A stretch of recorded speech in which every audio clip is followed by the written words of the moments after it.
Chapter 8 of the Odyssey. Odysseus fights the suitors and is recognized by Penelope. Finally, peace comes to Ithaca. When rosy-fingered dawn next shone forth upon gods and mortals, the suitors gathered in the great hall of Odysseus's palace. One gave the man of many schemes a gift similar to the one Antinous had chosen to give. He threw the hoof of an ox at Odysseus's head. However, Odysseus quickly moved his head aside to avoid it, and it hit the wall instead. Telemachus said to the suitor, "If you had struck the stranger with that hoof, I would have run you through with my bronze spear. Then your father would have to hold a funeral rather than a wedding feast for you. I want no more of this behavior in my house." Then the prophet Theoclymenus spoke. He had arrived from Pylos with Telemachus and was his guest. "O unhappy men," he cried, "what kind of evil sits upon you? Your heads are shrouded in night, and tears fall from your eyes. Blood spatters the beams and the walls. Ghosts crowd the porch and the courtyard. An evil mist has veiled the sun, and in the darkness the ghosts hurry down to Hades' dark kingdom." "This stranger is surely out of his mind," exclaimed one of the suitors. "We'd best take him outside if he finds it so dark in here." "I need no one to help me leave," Theoclymenus replied, "nor do I intend to stay. I see evil approaching all of you, and no suitor will be able to escape it." And with these words he left the great hall. Penelope then appeared with Odysseus's great bow, his quiver of arrows, and a chest containing the ceremonial axes. "I am putting before you the polished bow of Odysseus," she announced. "I will marry whoever among you most easily strings this bow and shoots an arrow through the holes in all 12 axe handles." "Come, all of you," Telemachus encouraged them. "Surely I do not need to praise the prize of this contest. Even I will try the bow. I would like to be able to use my father's weapon." He jumped up, dug a trench, and arranged the axes with their handles upright in a straight line. Then he tried to string his father's great bow. When it looked as if he would succeed in his 4th try, Odysseus signaled him to stop. "Obviously I cannot do it," Telemachus said. "I am either too young or too weak. You are much stronger than I am, so it is your turn to try." However, not one of the suitors could string Odysseus's mighty bow. They tried warming it and waxing it, but nothing helped.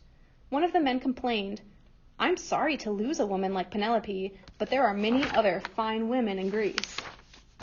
What distresses me most is that not one of us is as strong as godlike Odysseus.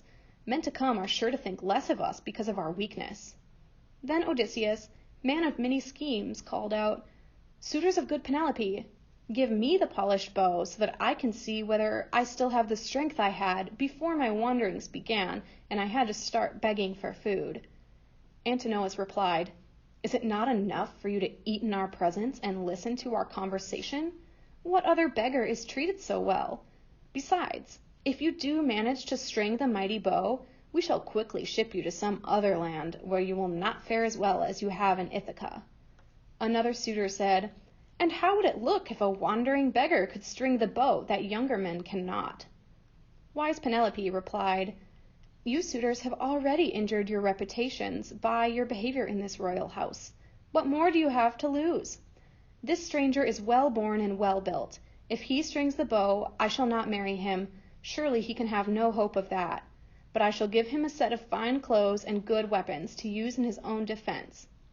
Telemachus then counseled, "Mother, I am in charge of the bow, and I will give it or withhold it as I choose. If I decided to let the stranger take it away with him, no one has the right to stop me. This is a matter for men, not women, so I ask you to return to your rooms and take up your usual tasks at your loom." Penelope left the great hall, and the swineherd approached Odysseus with the polished bow and put it into his hands. Odysseus then quietly told the old nurse to bar all the doors. He picked up his great bow and inspected it carefully, testing it this way and that.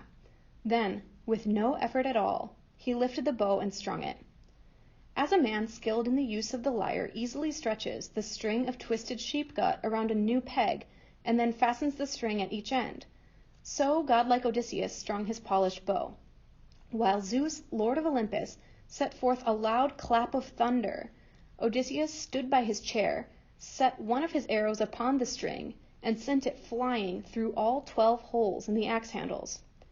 Then the man of long suffering said to Telemachus, "See, The stranger you have fed and housed is as strong as he used to be, and he has not shamed you in any way. Now it is time to feed the suitors, for the sun has not yet set." These words signaled Telemachus, who armed himself with spear and sword and joined his father. Odysseus then tore off his tattered clothing and said, "The contest is over, but I have other targets in mind. May Apollo, lord of the silver bow, grant me glory if I hit the mark." He aimed his first arrow at Antinous, who was lifting a golden wine cup to his lips. The arrow pierced his throat. Terror filled the hearts of the suitors as they ran this way and that through the great hall, searching for the weapons that used to line the walls but were now concealed in the storeroom. "You dogs," Odysseus exclaimed, "you were so sure that I would never come home from Troy. You sat here, day after day, for over 3 years, wasting my goods and wooing my wife, without fear of gods or mortals. Now black death will come upon each and every one of you. You cannot escape." When Odysseus had used all of his arrows, he, Telemachus, the swineherd, and another loyal servant armed themselves with bronze weapons and continued the attack. The goatherd, who was a loyal supporter of the suitors, brought arms to them, for Telemachus had inadvertently left the storeroom door open. Even weapons could not protect the suitors, for Athena now entered the great hall. Disguising herself as a swallow, she flew up to the roof beam and surveyed the battle from there. Thereafter, every spear Odysseus or his men hurled hit its mark, while the suitors' spears always flew far and wide of their targets. Finally, all of the suitors lay dead, and the floor of the great hall swam with their blood. Unseen by mortal eyes, Hermes then appeared with his golden wand, which he uses to awaken or put to sleep whomever he chooses. He awakened the shades of the dead suitors and led them all down to Hades' dark kingdom. As in the deepest depths of a hollow cave bats fly about and speak when one among them falls from the rock that they have clung to, so the shades of the suitors babbled to one another as the wayfinder led them down past the streams of Oceanus and the gates of the sun into the land where the shades of the dead live on forever. When Telemachus brought the old nurse into the great hall, she found Odysseus standing with the corpses of the suitors surrounding him. As a lion returns all covered with blood and frightful to look upon, from feeding upon an ox it has ravaged in the farmyard, so Odysseus was stained with blood and gore. Before she could say anything, her master advised, "Your heart can overflow with joy, nurse, but it is wrong to exult over the dead. The suitors were blind to the consequences of their own rash behavior. They honored no one who came among them, and the gods have punished them dearly for it." While the servants were cleaning and purifying the great hall, the old nurse went up to Penelope's room and cried, "Wake up, dear child, to see what you have waited for so long. Odysseus has returned, and he has killed all of the arrogant suitors." Penelope replied, "Dear nurse, your mind is usually quite sound, but the gods can both make the simple-minded wise and rob the wise of their understanding. They appear to have made you witless. Why tell me such a fantastic story?" "Odysseus is the very stranger that the suitors taunted in the great hall," the old nurse explained. "He confided in Telemachus, but no one else, so that they could surprise the suitors with their attack." Penelope jumped out of bed, hugged the nurse in her joy, and asked, "If this is true, how did Odysseus manage to slay over 100 men with so few to help him?" "I did not see it until it was over," the nurse replied, "but his vengeance was swift and complete." "No, nurse," Penelope replied. "Clearly it was the gods who killed the suitors. And as for Odysseus, he is somewhere far from home." "It is you who are wrong, my child," the old nurse replied. "When I washed the stranger's feet, I saw the wound the boar made so long ago above Odysseus's knee. When I tried to tell you, your lord closed my mouth with his hand and told me I had to remain silent. Come with me and see for yourself." As Penelope went to meet her husband, she wondered whether to stand apart and question him or to embrace him warmly. When she entered the room, she simply sat down and silently observed him. Odysseus also sat silently, waiting to see if his wife would speak. Finally, Telemachus became impatient and said, "Mother, your heart is as hard as a rock and cruel besides. Why do you not sit next to my father and talk to him? No other woman would greet her husband in such a manner after he has been away from home for 20 years and has suffered so much." Wise Penelope replied, "My son, I am too amazed to speak. If this really is my husband, then I must be more certain of it, for we two share knowledge that is known to us alone." Then the long-suffering Odysseus smiled and said to his son, "Telemachus, let your mother test me, to be certain of my identity. Meanwhile, have everyone in the house dress for a festive occasion and make merry in our halls. This will mislead the people in the city and the suitors' families about what has really taken place here." Great-hearted Odysseus then bathed and dressed. Bright-eyed Athena made him taller, stronger, and more handsome. As a skilled artisan overlays gold upon silver and creates objects of great beauty, so Athena made Odysseus appear as striking as a god. When he returned to his wife, Odysseus said, "Strange woman, no other wife would remain apart from her husband after an absence of 20 years, and so much suffering.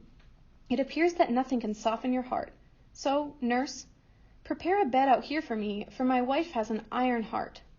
Penelope added, "Come, nurse, move the bed out of the bridal chamber and cover it with fleeces, sheets, and blankets." To this direction Odysseus responded with great anger. "Penelope," he cried, "I am losing both my patience and my sympathy. Who has moved my bed? Only a god would possess such skill. Certainly no mortal, no matter how young or strong, could budge it. I built our bridal chamber around the trunk of an olive tree and then removed all the branches, smoothed the trunk, and fashioned it into one of the bedposts. You know this as well as I do. Has someone cut the bedpost from the tree trunk and moved our bed?" Penelope's heart softened at this, for she knew that this was her husband. Tearfully she embraced him and said, "Forgive me, Odysseus, for not welcoming you like this when I first saw you. I have always been afraid that some man would come and fool me into thinking that he was you, but your knowledge of our secret has convinced me that you are my Odysseus."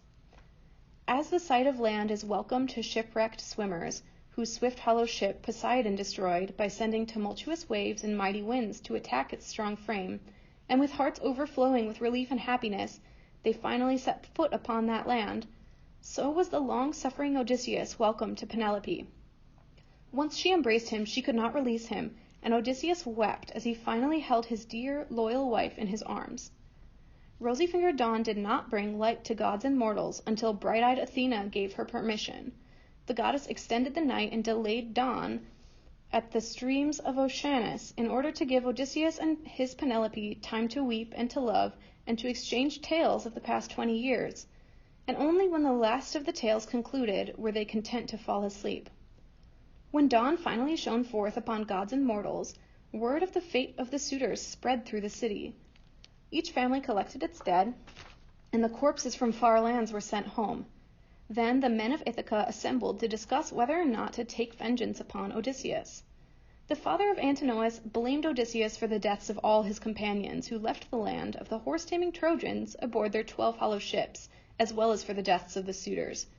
2 of Odysseus's servants explained how the gods had taken Odysseus's side in the battle in the great hall.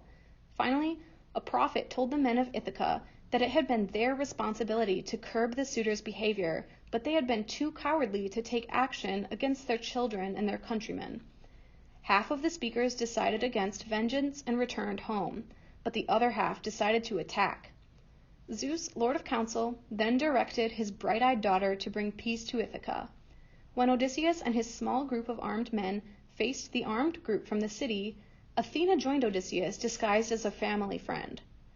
Odysseus and Telemachus set upon the armed men with their spears and would have killed all of them, but Athena terrorized the group by calling out in her immortal voice. "Men of Ithaca," she shouted, "spill no more blood. Quickly return to your homes with your lives and live in peace with one another." The long-suffering Odysseus ignored her words and started after the frightened men like an evil eagle diving down upon its prey. Zeus, lord of the bright lightning and the dark cloud, then hurled his blazing thunderbolt at the feet of his flashing-eyed daughter.